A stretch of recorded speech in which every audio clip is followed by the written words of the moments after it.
नमस्कार दोस्तों, स्वागत है चैनल के साथ। आगे सामने मौजूद यहाँ पर चलेंगे। सबसे पहले सबसे में आपको बताएंगे दोस्तों, भारतीय जनता पार्टी के बड़े नेता ने चुनाव हारने के बाद भारतीय जनता पार्टी को दे दी है बड़ी नसीहत। बताएंगे क्या कुछ कहा गया है दोस्तों। इसी के साथ में चलेंगे एक और बड़ी अपडेट की तरफ, जहां पर अनंत अंबानी की शादी के दौरान इंडिया गठबंधन के बड़े बड़े लोग जुटे हैं। राहुल गांधी के बिना महाराष्ट्र में बड़ी बैठक हुई है। बताएंगे क्या जानकारी सामने आ रही है। इसी के साथ में खड़गे ने प्रधानमंत्री मोदी पर फिर से साधा निशाना और महाराष्ट्र के अंदर उद्धव ठाकरे के लिए प्रचार करेंगी इंडिया गठबंधन की बड़ी नेत्री दोस्तों। और आंध्र प्रदेश तेलंगाना मिलकर केंद्र की बीजेपी सरकार पर बनाने वाले हैं जबरदस्त दबाव। बताएंगे बड़ी मांग की गई है दोस्तों। इसी के साथ में 42 साल से भारतीय जनता पार्टी में रहने वाले व्यक्ति ने बीजेपी की सरकार को सबसे भ्रष्ट सरकार बता दिया है दोस्तों। बताएंगे आपको बड़ी जानकारी सामने आ रही है और भाजपा के समर्थक भी मानते हैं उत्तर प्रदेश में बीजेपी टाटा अलविदा बाय बाय होने वाली। बताएंगे इसके पीछे क्या है बड़ा तर्क दोस्तों। और उत्तर प्रदेश के अंदर कार्यकारिणी की बैठक के बाद क्या सोशल मीडिया पर बीजेपी करने वाली है फोकस। और 1975 के इमरजेंसी को जोड़कर भारतीय जनता पार्टी संविधान दिवस मनाने वाली है। लेकिन अब कांग्रेस पार्टी ने भी किया है अपने तरीके से पलटवार। बताएंगे क्या कहा है कांग्रेस पार्टी ने दोस्तों। इसी के साथ में भारतीय जनता पार्टी के पूर्व मुख्यमंत्री जिस पर पॉस्को का मामला दर्ज है, बड़ी जानकारी कोर्ट से सामने आ रही है। एक एक करके चलेंगे सारी बड़ी अपडेट की तरफ। लेकिन उससे पहले अगर आप भी मानते हैं दोस्तों कि 240 के आंकड़े पर बीजेपी का सिमट जाना नरेंद्र मोदी और अमित शाह की करारी हार है, उसके बाद राजनाथ सिंह और नितिन गडकरी की ताकत बीजेपी में बढ़ने वाली है, तो इस वीडियो को लाइक करके लाल बटन दबाकर चैनल को सब्सक्राइब करके बेल आइकन दबाकर कमेंट बॉक्स में जय हिंद जय भारत जरूर लिखेगा। चलते हैं सबसे पहले और सबसे बड़ी अपडेट की तरफ, जहां पर भारतीय जनता पार्टी के नेता नितिन गडकरी अमूमन भारतीय जनता पार्टी के डिसीजन से दूर रहते हैं दोस्तों, लेकिन नागपुर के अंदर उन्होंने एक ऐसी बात कही है इससे दूर तक बीजेपी के खिलाफ एक बड़ा मैसेज किया है। आपको बता दें कि नितिन गडकरी ने पार्टी के कार्यकर्ताओं को संबोधित करते हुए एक टिप्पणी करते हुए कह दिया कि हम लोगों को भारतीय जनता पार्टी की तरह बिहेव करना है। बीजेपी एक अलग तरीके की पार्टी है, यही वजह है कि पार्टी ने बार बार वोटरों का विश्वास जीता है। उन्होंने कहा कि भारतीय जनता पार्टी को कांग्रेस पार्टी के द्वारा की गई गलतियों को दोहराने के लिए हम लोग आगाह करते हैं। उन्होंने आगे कहा कि बीजेपी को वो गलतियां नहीं करनी है जो कांग्रेस पार्टी ने की है। इसकी वजह से देश की सबसे पुरानी पार्टी सत्ता से बाहर है। भारतीय जनता पार्टी को कांग्रेस की तरह नहीं करना है। और भ्रष्टाचार से जुड़े कई सारे मामले को लेकर उन्होंने टिप्पणी करते हुए कहा कि हमें भ्रष्टाचार से भी लड़ाई लड़नी है और विकास को भी और ज्यादा तेज करना है। भारतीय जनता पार्टी को हाल के मिले चुनाव में हार को लेकर भी उन्होंने संकेत करते हुए ये टिप्पणी की है कि अगर हम इसी तरीके से चलते रहे तो जनता से हमारा बच्चा कुछ विश्वास भी हट जाएगा। कुल मिलाकर दोस्तों पार्टी के कार्यकर्ताओं को भ्रष्टाचार के खिलाफ लड़ाई लड़ने और विकास करने की हिदायत दे रहे हैं। लेकिन विडंबना इस बात को लेकर है कि जो हाईवे उन्होंने बनाया है वहां पर दरारें देखने को मिल रही है। सबसे पहले नितिन गडकरी को ही अपने लोगों को ठीक करना चाहिए, लेकिन भारतीय जनता पार्टी के लिए उन्होंने एकदम सही कहा है कि बीजेपी लोगों के एक्सपेक्टेशन को पूरा नहीं कर पा रही है, चाहे विकास का मामला हो या फिर भ्रष्टाचार कम करने का मामला हो। साथ साथ इंडिया गठबंधन की बैठक मुंबई में देखने को मिली, इसमें सारे बड़े नेता मौजूद थे। अखिलेश यादव से लेकर उद्धव ठाकरे, ममता बनर्जी और शरद पवार भी मौजूद थे दोस्तों। सबने एक साथ बैठकें की। आपको बता दें कि अंबानी के बेटे की शादी में गए सारे नेताओं ने एक साथ बैठकर इंडिया गठबंधन के स्ट्रेटजी के बारे में चर्चा की है। हालांकि राहुल गांधी या गांधी परिवार का कोई भी व्यक्ति अंबानी के बेटे की शादी में नहीं गया था, इसीलिए बैठक में केवल कुछ नेता मौजूद थे। लेकिन कुल मिलाकर यहाँ पर कई सारे स्ट्रेटजी पर चर्चा की गई है। समाजवादी पार्टी के नेता अखिलेश यादव भी मौजूद थे। महाराष्ट्र में सपा के 2 विधायक है, तो ऐसे में स्ट्रेटजी में उनका भी योगदान रहने वाला है। साथ साथ दोस्तों महाराष्ट्र के विधानसभा चुनाव को लेकर बड़ी अपडेट ये सामने आ रही है कि उद्धव ठाकरे के लिए प्रचार की जिम्मेदारी ममता बनर्जी संभालेंगे। इसकी जानकारी उन्होंने खुद दे दी है कि महाराष्ट्र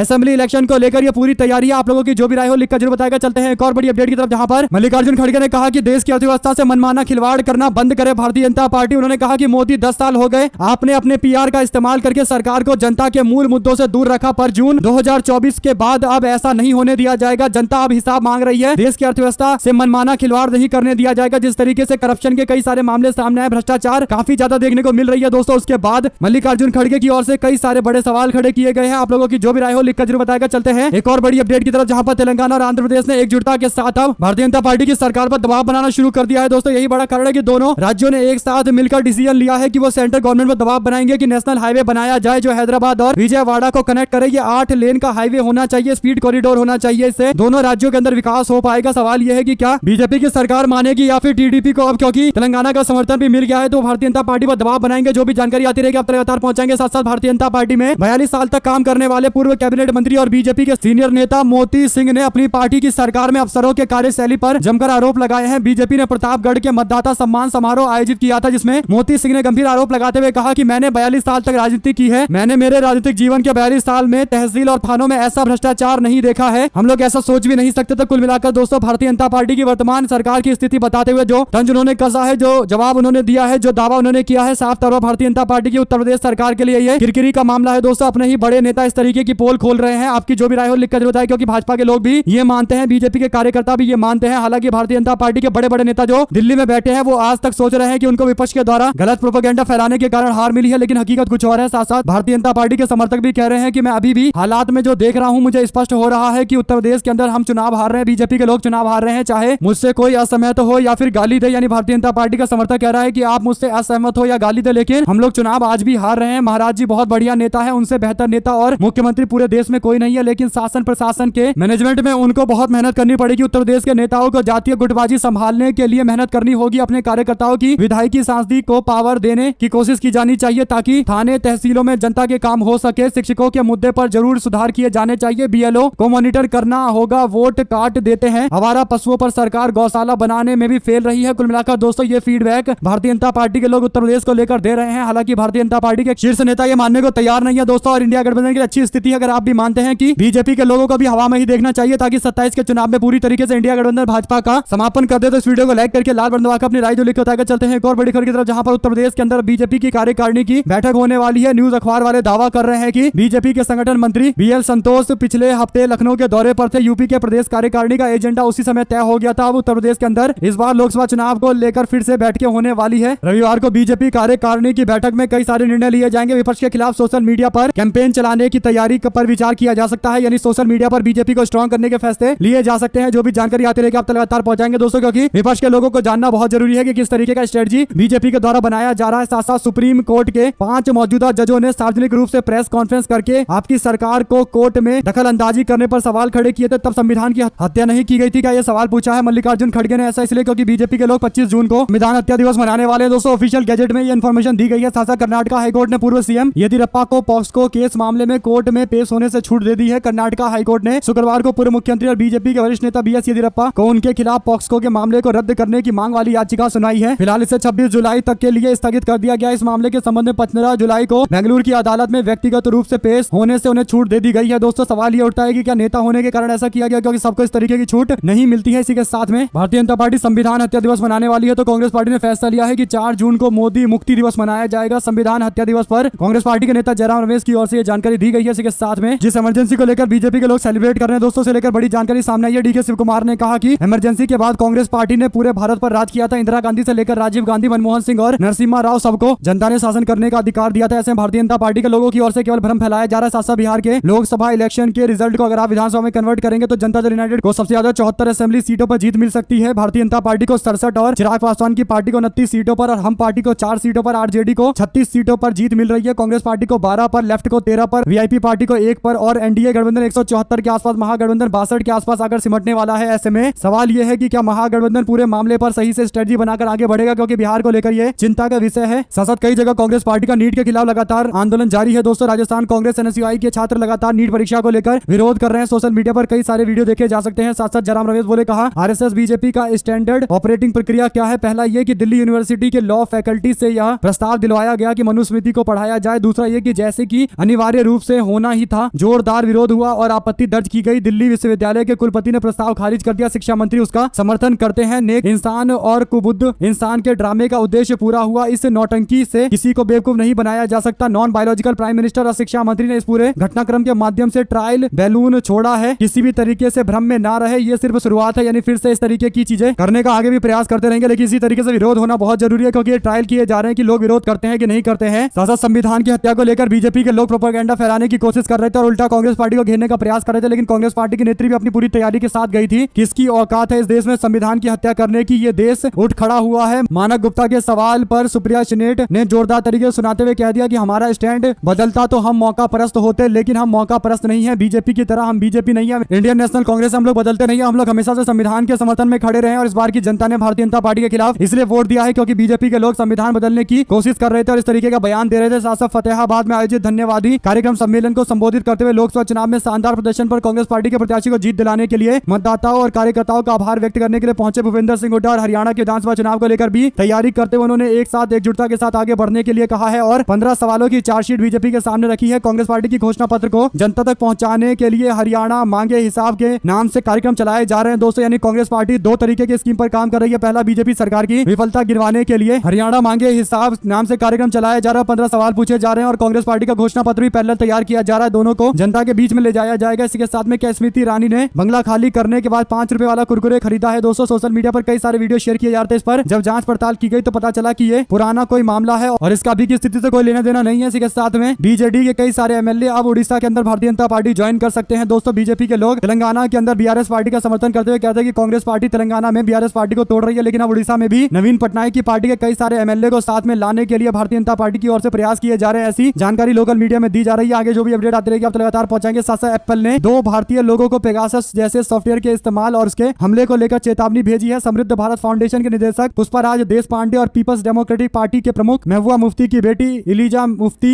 ने बताया कि उन्हें स्मार्टफोन के निर्माता एप्पल की ओर से मैसेज आया है कि पेगासस जैसा कोई सॉफ्टवेयर उनके फोन में डालने की कोशिश की जा रही है, यानी कि ये हैकिंग का पूरा मामला है। साथ साथ सपा के प्रमुख अखिलेश यादव ने कहा कि बीजेपी अफवाह फैलाने वाली पार्टी है, इसी रणनीति के तहत लोकतंत्र के साथ खिलवाड़ कर रही है। उन्होंने आगे कहा कि कार्यकर्ताओं को उन्होंने बीजेपी से सावधान रहने और वोट ना देने वालों से बदला लेने की तैयारी भाजपा कर रही है, ये भेदभाव करने की कोशिश कर रही है, ऐसे गंभीर आरोप लगाए गए हैं। साथ साथ प्रधानमंत्री मोदी के जाते ही रूस के आर्मी में काम करने वाले पंजाब के एक व्यक्ति को फ्रंट लाइन में भेज दिया गया है, यानी युद्ध लड़ने के लिए यूक्रेन और रूस के युद्ध के फ्रंट लाइन में भेज दिया गया है। दोस्तों ये बड़ा मुद्दा है क्योंकि भारत के लोगों को रशिया में ले जाकर आर्मी में शामिल कराया जा रहा है और उसके बाद वहां पर युद्ध लड़ने के लिए आगे भेज दिया जा रहा है, जिसमें कई सारे लोगों की मौत की भी खबर सामने आ रही है। प्रधानमंत्री मोदी जब रूस के दौरे पर गए थे तो दबाव बनाया गया था कि इस पूरे मामले पर रूस के राष्ट्रपति से बात किया जाए कि भारत के लोगों को क्यों फ्रंट लाइन में भेजा जा रहा है, क्यों युद्ध लड़वाया जा रहा है। हालांकि कुछ दिनों तक उनको आर्मी में रखा गया और बाद में फिर से फ्रंट लाइन में भेज दिया गया है। पंजाब के व्यक्ति ने एक और बड़ा दावा कर दिया है। दोस्तों इसके साथ में आपको बता दें कि अलवर में भारतीय जनता पार्टी के नेता यासीन पहलवान की हत्या 8 बदमाशों ने घेर कर लोहे की रॉड और हथौड़े से किया था हमला। राजस्थान के अंदर कानून व्यवस्था पूरी तरीके से ध्वस्त हो गई है। हमलावरों ने बीजेपी के नेता की कार के आगे पीछे कार लगाकर उनको रोका और हथौड़े और रॉड से हमला कर दिया। इसके बाद दोनों पैर तोड़ दिए गए, सिर पर चोट आई और बाद में इलाज के दौरान उनकी मौत हो गई है। आपको बता दें कि यासीन भारतीय जनता पार्टी से जुड़े हुए थे, यानी भारतीय जनता पार्टी में शामिल होकर बीजेपी के नेता के तौर पर काम करने वाला मुस्लिम भी अगर सुरक्षित नहीं है तो फिर राजस्थान की बीजेपी सरकार पर सवाल उठना पूरी तरीके से लाजमी है। दोस्तों आप लोगों की जो भी राय हो लिखकर जरूर बताएगा। चलते हैं एक और बड़ी अपडेट की तरफ, जहां पर बाबूलाल मरांडी को डेटा ऑपरेटर के रूप में हम लोग बहाल करेंगे। झारखंड के मंत्री इरफान अंसारी ने दावा किया है कि संथाल परगना में बांग्लादेशी घुसपैठियों की घटना नहीं हुई है, जैसा कि बीजेपी के लोग दावा कर रहे हैं। और जो दावा बीजेपी के लोग डेटा के साथ करने की बातें कर रहे हैं वो पूरी तरीके से गलत है। कोई डेटा फैक्ट उनके पास नहीं है, बेफिजूल के मुद्दे उठाए जा रहे हैं। दरअसल दोस्तों भारतीय जनता पार्टी के लोग अब झारखंड के इलेक्शन के अंदर आदिवासी चेहरे को आगे करने के साथ साथ उन मुद्दों के सहारे मैदान में उतरना चाहती है जो हिंदुत्व से जुड़े हुए मुद्दे हैं। घुसपैठ का बड़ा मुद्दा बनाया जा रहा है झारखंड के अंदर। आप लोगों की जो भी राय हो लिखकर जरूर बताएगा। साथ साथ मध्य प्रदेश के बुधनी विधानसभा में उपचुनाव की कांग्रेस पार्टी ने शुरुआत कर दी है। बूथवार कार्यकर्ताओं को तैनात किया जा रहा है। शिवराज सिंह चौहान के विदिशा के सांसद बनने के बाद बुधनी विधानसभा सीट खाली हुई है। ऐसे में इस सीट के लिए उपचुनाव होने वाले हैं। कांग्रेस ने अभी से अपने बुधनी के कार्यकर्ताओं को एक्टिव कर दिया है। जीतू पटवारी ने एकजुटता के साथ काम करने का संदेश देते हुए जीत का दावा भी किया है। इसी के साथ में नीट केस मामले को लेकर आरोपी गंगाधर गुंडे को जमानत मिल गई है। सीबीआई ने एक जैसे नाम की वजह से गलत व्यक्ति को पकड़ लिया था और इसके बाद उसको छोड़ दिया गया है। सीबीआई ने महाराष्ट्र के लातूर से संबंधित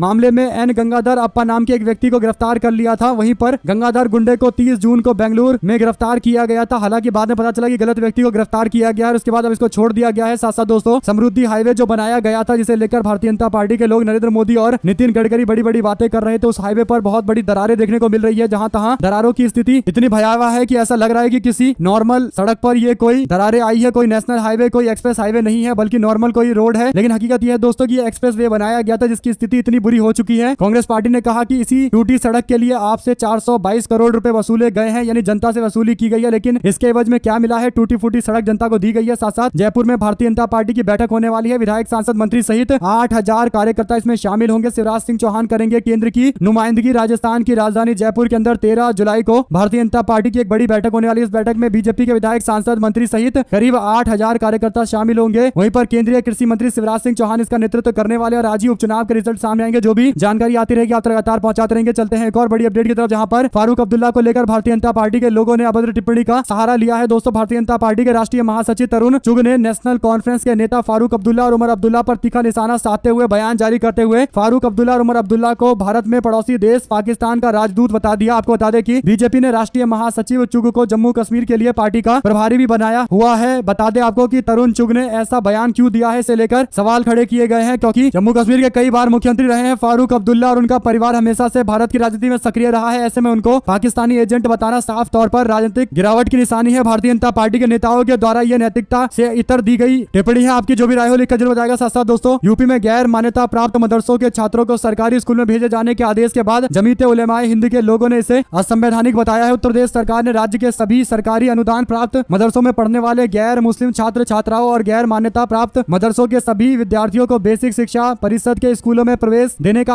आदेश जारी किया है। मुस्लिम संगठन जमीयत उलेमाए हिंद ने इस आदेश को असंवैधानिक करार देते हुए इसे वापस लेने की मांग की है। राज्य के तत्कालीन मुख्य सचिव दुर्गा शंकर मिश्र ने हाल ही में प्रदेश के सभी जिलाधिकारी को जारी आदेश में राष्ट्रीय बाल अधिकार संरक्षण आयोग के विगत 7 जून को एक पत्र का का हवाला देते हुए राज्य में सभी सरकारी वित्त पोषित मदरसों में पढ़ने वाले गैर मुस्लिम छात्र छात्राओं को औपचारिक शिक्षा दिलाने के लिए बेसिक शिक्षा परिषद के स्कूलों में दाखिल कराने का हुक्म जारी कर दिया है। वहीं पर गुरुग्राम के अंदर जिला निर्वाचन अधिकारी और उपायुक्त गुरुग्राम निशांत कुमार यादव ने शुक्रवार को मतदाता सूची में नाम जोड़े जाने और हटाने के लिए चलाए जा रहे विशेष अभियान में लापरवाही बरतने पर 35 बूथ लेवल के अधिकारियों BLO को निलंबित करने का आदेश जारी किया है। इसमें गुड़गांव विधानसभा के 22, पटौदी विधानसभा के 7 और सोहना विधानसभा के 4 तथा बादशाहपुर विधानसभा के 2 BLO शामिल है। यादव ने बताया कि हरियाणा के मुख्य निर्वाचन अधिकारी के दिशा निर्देश के अनुसार BLO को 4 जून को अपने बूथ के अनुसार घर घर जाकर सत्यापन का काम पूरा करना था, लेकिन ऐसे करने में विफलता मिलने के बाद ये कार्रवाई की गई है। ये कार्रवाई सही से की जानी चाहिए। साथ ही यूपी के 10 सीटों पर उपचुनाव होने वाले, ऐसे में AIMIM को मेरठ में बड़ा झटका लगा है। AIMIM के प्रमुख असदुद्दीन ओवैसी की पार्टी के मेरठ मेयर का चुनाव लड़े मोहम्मद अनस ने पार्टी से इस्तीफा दे दिया है। असदुद्दीन ओवैसी का साथ छोड़ते हुए पूर्व मेयर प्रत्याशी मोहम्मद अनस ने खुलासा किया है। उन्होंने कहा है कि लोकसभा चुनाव 2024 के चुनाव में BSP के प्रत्याशी देवव्रत त्यागी को चुनाव लड़ाने के लिए बड़ी तैयारी की गई थी और मोटी डील हुई थी। पश्चिम अध्यक्ष और मेरठ नेतृत्व ने यह डील की थी। मोहम्मद अनस ने आरोप लगाया कि चंद सिक्कों की खनक के आगे AIMIM के कई सारे नेता बिक गए, मिशन को चंद सिक्कों के लिए बेच दिया गया। साथ साथ दोस्तों, दिल्ली के LG विके सक्सेना को सुप्रीम कोर्ट से कड़ी फटकार लगी है। फटकार भी ऐसी जहां पर 2 टूक कहा गया है कि LG ने अपने विवेक का इस्तेमाल नहीं किया, उन्होंने लिपापोती करने का काम किया। यह सब कुछ इसलिए सुनना पड़ा है क्योंकि दिल्ली के अंदर रिज एरिया में अभी भी पेड़ों की कटाई जारी है। ये वो इलाका है जहां पर पेड़ों की कटाई पर रोक लगा दी गई थी। असल में पेड़ काटने को लेकर DDA की तरफ से एप्लीकेशन कोर्ट में पेंडिंग चल रही थी, उस वजह से कटाई पर रोक लगाई गई थी। लेकिन अब माना जा रहा है कि कोर्ट की स्वीकृति के बिना ही LG की तरफ से इसे काम को हरी झंडी दे दी गई और पेड़ काट दिए गए। इसके बाद अब इस पूरे मामले पर कोर्ट ने जमकर फटकार लगाई है। कोर्ट ने पूछा कि क्या पेड़ काटने से पहले LG को इस बात की जानकारी थी कि उन्होंने सर्वोच्च अदालत की इजाजत लेनी पड़ेगी। कोर्ट ने यहां तक कहा कि यहां तक लगता है कि इस मामले में LG इस बात से चिंतित थे कि कुछ प्रोजेक्ट में देरी हो रही है, इस वजह से पेड़ काटने की इजाजत दे दी गई। अभी के लिए LG ने इस फटकार पर कोई सफाई पेश नहीं की है। दोस्तों, सवाल यह है कि LG इस पूरे मामले पर कैसे खुद से डिसाइड कर सकते हैं जब मामला कोर्ट में पेंडिंग है। क्या किसी प्रोजेक्ट को लेकर LG इतने विचलित थे कि उन्होंने कुछ भी नहीं देखा और कोर्ट का आदेश भी नहीं देखा और अपने आप पेड़ काटने के आदेश जारी कर दिया? पूरी तरीके से कानून का उल्लंघन है। दोस्तों, इस पूरे मामले पर इन्वेस्टिगेशन होना चाहिए कि LG के ऊपर क्या कोई दबाव था जो उन्होंने मंजूरी दे दी। कोर्ट के आदेश को पूरी तरीके से खंडित किया गया और इन्वायरमेंट का अच्छा खासा नुकसान कर दिया गया है। अगर आप भी मानते हैं कि इस पूरे मामले पर LG के खिलाफ भी कार्रवाई होनी चाहिए, शिकायत दर्ज होनी चाहिए, तो अपनी राय जरूर लिखकर बताएगा। दोस्तों, कांग्रेस पार्टी और आम आदमी पार्टी ने इसका बड़ा मुद्दा उठाया था, लेकिन अब तक कोई खास जवाब मिला नहीं था। लेकिन अब सुप्रीम कोर्ट ने करारा जवाब दिया है, तो आम आदमी पार्टी भी अग्रेसिव है। साथ साथ सुप्रीम कोर्ट ने शंभू बॉर्डर खोलने को लेकर बड़ी टिप्पणी की है। सुप्रीम कोर्ट ने हरियाणा सरकार की याचिका पर कहा कि कोई राज्य हाईवे को कैसे बंद कर सकता है, सरकार का काम यातायात को नियंत्रण करना है। सुप्रीम कोर्ट की यह टिप्पणी हरियाणा और पंजाब हाईकोर्ट के उस फैसले के बाद आई है जिसमें